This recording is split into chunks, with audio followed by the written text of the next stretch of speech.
Ngiphindze ngibabingelele bazalwane egameni leNkosi Jesu. Siyambonga nje uNkulunkulu ukuthi solo siyaphila. uNkulunkulu usigcinile. William Giniza lo khulumako. Ukuthi nje angivele bangcwele lokho ukuthi mhlambe kungeda kule ndzaba lengiyitekako la lengifake nesithombe sayo. Ngokuthi uNkulunkulu iBhayibheli ayiqoqi noma ayiqhazi ngekuthi umhlabathi lesiwubonako, the physical planet, ukuthi yakheke njani, but uNkulunkulu wathi ukuthi lokhu sitawuhamba sikwathi funzela diskavela thine lokho. So yena laqoqa ngako eBhayibhelini uNkulunkulu ukhuluma ngesivumelwano, ngekwakhiwa kwesivumelwano sekuqala lesakhiwa lasakha uNkulunkulu nemuntu lokungu-Adamu.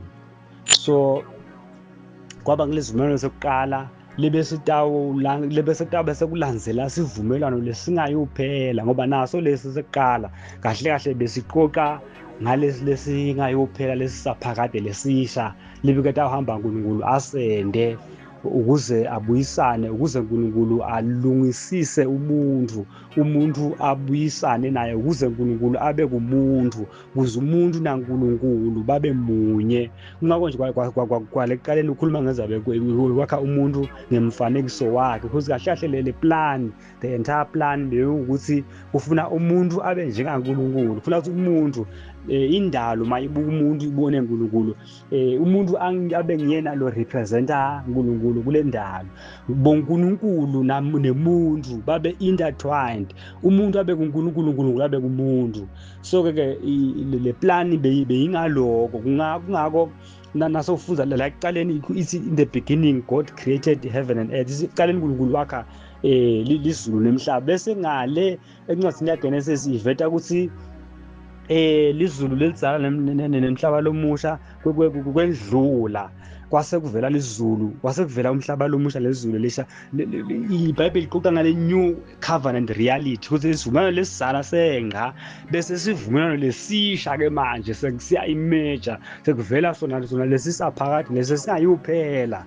Lethine sibe senhlanhleni yokuthi ekuveleni kwethu thina, ngoba njengoba ichaza lencwadi yeMshumayeli 1:4 lokuthi situkulane lesinye siyawendlula lesinye silandzele. Lokutukulane into nayo leyohlala nje yenteka, kepha lo mhlaba wona which is the planet awusoze wona wendlula, wona forever. It's just a playing ground. Every generation will appear and go, but this planet will stay or will remain forever.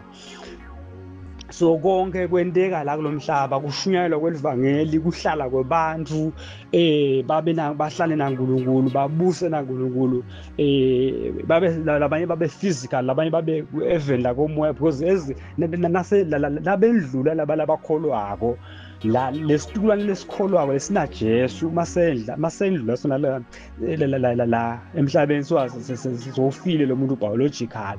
Lo muntu uqhubeka aphile njengoba bekaphila physical, kodwa uqhubeka aphile lo muntu akuNkulunkulu, aphile kumoya, kule live lakamoya lelingabonakali. Uyabona, lelingabonakali ngekwenyama kodwa libe likhona, uqhubeke lo muntu aphile.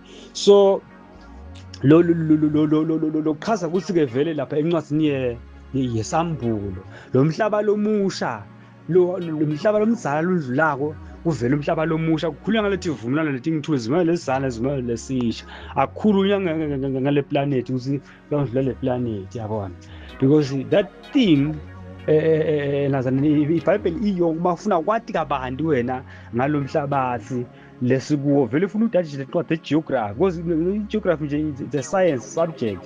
Lechaza ukuthi insaba takheka kanjani, how mountains were formed, different types of mountains, how rocks are made of, like akhiwe ngani lamadwala, ama-elements, ngene ku-chemistry usinazaneni pure pure chemistry ufunze ka science ukuthi lokho things are made out of atoms and all ama details lawo lokho ukufunza wathi uNkulunkulu ukuthi lokuyahamba abantu badiscoverele bakufunze lokho but yena akaqoqi ngako eBhayibhelini ngoba lokumqoka kakhulu kuNkulunkulu inzaba yemuntu naNkulunkulu kubuyisana kwemuntu budlelwane bemuntu naNkulunkulu ukuthi umuntu abe njengaNkulunkulu uNkulunkulu abe kumuntu umuntu abe kuNkulunkulu so it's all about that the transformation of people basuke from a sinful nature babe to the holy nature of God, the righteous nature of God. So inzaba ilapho kungako uNkulunkulu akasimqoka ngesibantu bacizetelwe ngemithetho letsite ukuthi bende kulunga ngithi bacizelwe ngumthetho kodwa uNkulunkulu is about ukuthi babe transformed labantu bende babe kulokulunga bona babe nale nature letawubenda bende lokulungile. My God, sine nyalo lesingilesitula lesiphila nyalo 21st century sisenhlanhleni sine ukuthi ekuveleni kwethu sivela la khona lesivumelano lesisha sesi-completely in place sekusebenta sona ngalokuphelele asikaveli sine ku-transition thina asiveli etikhatsini tekugcina so thina asiveli kule period la khona sivumelwano lesizala naso sisekhona nesivumelwano lesisha sisekhona kusane-movement kusamuvishwa from lesizala kusasuswa labantu from lelazanene lesizala bangeniswa kulele sisha sine sifika vele lesizala asisekho hlobo sifika sine vele sekunalesi lesisha kuphela sekunale new covenant reality sifika sine kule situlwane lesesiphila kuma everlasting days lesesiphila ku-eternity lesesiphila kulesikhathi lesingayuphela noma lamalanga langayuphela so ngoba lokuphela kwemalanga bekuphela imalanga alezimeno lesizala besiphelwa sikhathi kodwa thina sesifike esikhatsini salesisha kanzi nala that's why nje uma ifunza leBhayibheli tinto talezimeno lesisha tiyavela la kule tinqwazi tibhalwe abapostoli because bona baphile ngesikhathi se-transition bona baphile esikhathini lakhona bekukhona nalolo kudala bekusekhona but bekusangakapheli okudala bebasathuthuka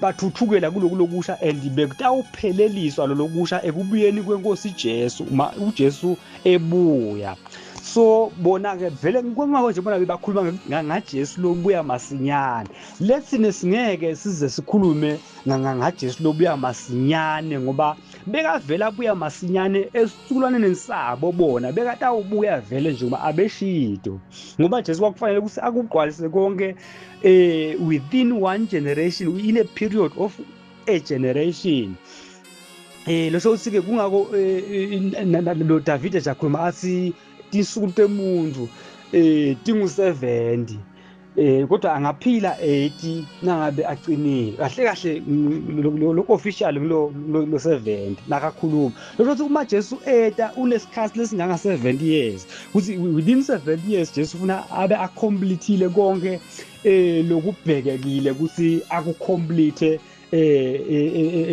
esikhathi ku lifetime yakhe kuba nje usheshe uyafa ufa at 30 lokuthi afe at 30 it is because kufuna ukuthi kube ne-allowance yalo 40 years wale transition lo fanele kube kushunyayelwa abantu ukuthi so ufikile Mesiya wafa wadalwa wafa wavuka kukhulunywa ngalokho kufundziswe ngalokho ngoba bebavele bamgazile bebasemlindelweni wekuta kwakhe Mesiya kokuqala ingakho nje iJudaism nangabe sikhuluma ukuthi inkolo yeJudaism leyo nkolo leyo isa abantu labasegaze kuta kwakhe kokuqala ngoba excuse me ngoba they missed leyo nshumayelo ya 40 years lefanele ishunyayelwe kuleyo 40 years futhi bona abakholwanga nguloko so babambe into yasemuva kadzeni kakhulu so thine ke naso sitawulingisa laba labangakholwanga labathi labesolo bamgadze kokuqala uma simgadze kubuya kwakhe kanzi yinto leyenteka yinto lebeyigadwe ngilaba labaphila ku-transitional period labaphila ku-first century. So lesigadze lokho sesifana nalaba beJudaism vele lesolo bamgadze bona kokuqala ngoba still we are also irrelevant just like them. But ke uNkulunkulu siyambonga ngoba usisitile ngetingceku takhe takuchaza lokho yachaza imibhalo yadadisha imibhalo yachaza imibhalo so kwaba clear. So lapho kuthenini ke kahle kahle le nkulumo yami ilako lokuthi iBhayibheli iqoqa ngaleti vumelwano izimolo sesekuqala izimolo sesibili ikhuluma ngaloko kuGenesis 1:1 ngilesivumelwano sekuqala then kuGenesis sekuphela lesivumelwano lesi sekuqala sekuqala sekuqhubeka lesi ngalokuphelele ngoba sekugcwalisekile konke ngoba lesi abesini shadows bekuma shadows lokho bekutemporary nengathi imulo yaso beyiyesikhashana it was fading away ngiko nje bazana bakhuluma ngokuthi they were moving from glory to glory ngabo bona labaphile ku transition but sine lesesivele nyalo we are no longer moving from glory to glory but we are in Christ reality. We are in the permanent glory. We are in the glory that is not fading away. We are in the glory of the reality. The reality is in Christ. We are in the permanent glory. That is even ourselves. We are permanent members of this covenant, of this body of Christ lakhiwe ngaNkulunkulu nebantu labakholwako both lesebafile bakholwa nalabaphilako physically labakholwako silibandla linye egameni lenkosi ziyindlu yinye yaNkulunkulu. Oh hallelujah, hallelujah. So bengiveta nje lokho bengisike ngilobe ukusele kuloku lebengikuchaza ke bangqwele egameni laJesu. Siyambonga kakhulu uNkulunkulu siyamdumisa egameni lenkosi. Hallelujah, amen.